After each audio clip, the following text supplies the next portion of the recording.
Bom, e nesta segunda-feira, o ex-secretário executivo do GSI, general Carlos Penteado, prestou depoimento à CPI do 8 de janeiro da Câmara Legislativa do Distrito Federal.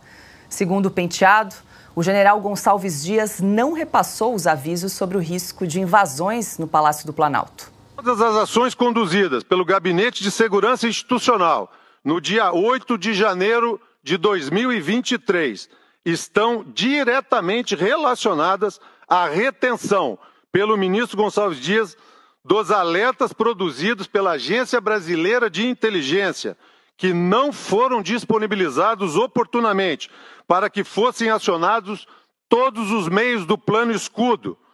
Neste ponto, é necessário destacar que se a coordenação de análise de risco, responsável pela elaboração da matriz de criticidade, tivesse tido acesso ao teor dos alertas encaminhados ao ministro Gonçalves Dias pelo diretor da ABIN, senhor Saulo Moura, as ações previstas pelo Plano Escudo teriam impedido a invasão do Palácio do Planalto. Ainda de acordo com o militar, houve falha no fluxo de informações e a equipe envolvida na segurança sabia apenas que haveria uma manifestação pacífica próximo ao quartel-general do Exército. Lacombe, na semana passada, em depoimento à CPMI do 8 de janeiro do Congresso, porque nós estamos aqui falando da CPI do Distrito Federal, o general ex-GSI Dias acusou o general Penteado de não ter acionado o tal do Plano Escudo no dia 8 de janeiro. E hoje, então, o general Penteado, que prestou depoimento à CPI do 8 de janeiro distrital, da Câmara Distrital, disse, então, que os avisos do ex-general Dias não foram repassados. O Penteado é bolsonarista, né? O PT nunca tem culpa de nada, a culpa é sempre dos outros, sempre dos outros. E fica muito claro, acho difícil escapar disso, que o G. Dias sabia dos riscos que havia, ele tinha sido informado sobre isso, não há dúvida nenhuma disso. A questão é saber por que ele não tomou as providências, né? Foi por incompetência, foi por uma omissão deliberada, porque ele recebeu os avisos por WhatsApp, uma sequência de avisos por WhatsApp, mas ele queria ser avisado de que maneira, afinal de contas, em 2023, assim, por telegrama, um moleque de recado, por pombo correio, em 2023, não é possível. Em 2023, as comunicações são absolutamente eletrônicas, né? E apesar de todos os alertas da ABIN, o G. Dias não se movimentou, isso está muito claro. O que ele diz não se sustenta, o que o Flávio Dino diz não se sustenta, até porque o Flávio Dino é um que vem trocando, né, de discurso o tempo inteiro, porque no início ele não queria liberar as imagens porque essas imagens, a divulgação das imagens poderia prejudicar as investigações. Depois ele disse que faltava autorização do Alexandre de Moraes, que absolutamente não era necessária. Depois ele disse que não, já entreguei tudo que eu tinha, não, vou verificar se tem outras imagens. De repente aparece essa história de que as imagens foram apagadas. Então é tudo conversinha, e a gente sabe muito bem que eles empurram sempre a culpa para os outros, né? O Lula já botou culpa até na mulher que morreu. A gente não pode esquecer disso. Então, é isso. O Lula e a sua turma, desde o início, não queriam a CPMI, não queriam uma investigação sobre o 8 de janeiro, eles já tinham lá o veredito deles, né? Queriam trabalhar por aquilo de alguma forma, mas a gente não pode aceitar de maneira alguma isso, né? O que a gente deseja desde o início é a investigação doa a quem doer, e isso inclui os petistas, obviamente. E aí, Paulo, na semana passada, o ex-GSI Dias tentou jogar a responsabilidade e a culpa para a Polícia Militar do Distrito Federal, né? E agora, hoje, então, a gente acompanhou o depoimento do ex-secretário do GSI com uma outra versão aí dos fatos do dia 8.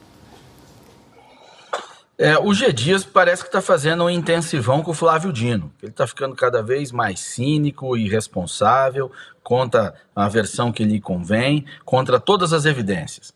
Os alertas que a ABIN produziu, que entregou, e a ABIN já confirmou. Depois teve aquelas adulterações nos relatórios que foram feitas a mando do G. Dias, também que já foi revelado. E agora tem esse depoimento do general Penteado, que era o número 2 do GSI. o general Penteado é um homem sério. Conheci o general Penteado quando ele era o chefe da 5ª Divisão, comandava a 5ª Divisão de Exército, que fica aqui em Curitiba.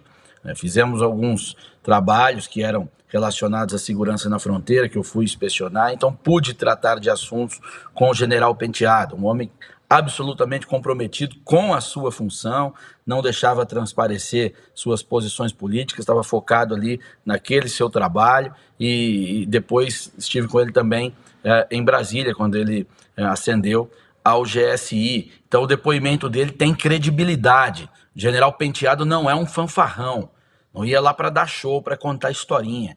E o que ele fala ali com veemência é absolutamente lógico. E é um testemunho super importante por isso mesmo, pela posição e pelo conteúdo do que diz. O general G. Dias segurou as informações e impossibilitou a ação da pasta. Então, alguma coisa tem que ser feita com o general, com o tal do G. Dias.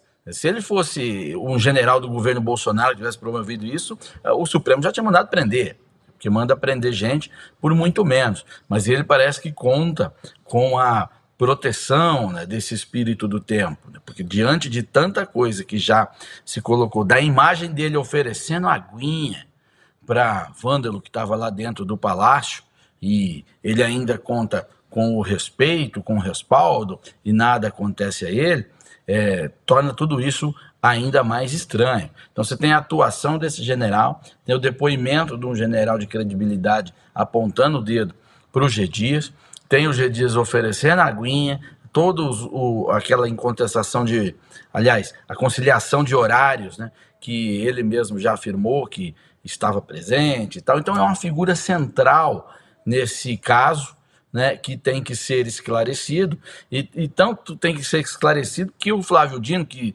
como um bom comunista histórico, né, ele tem problema com imagens, né, aí a pasta dele apagou as imagens, o que também já pode ser enquadrado, ou deveria ser enquadrado, num crime de obstrução à justiça, no mínimo, destruição de provas, né? Então, o contexto é todo muito, muito ruim.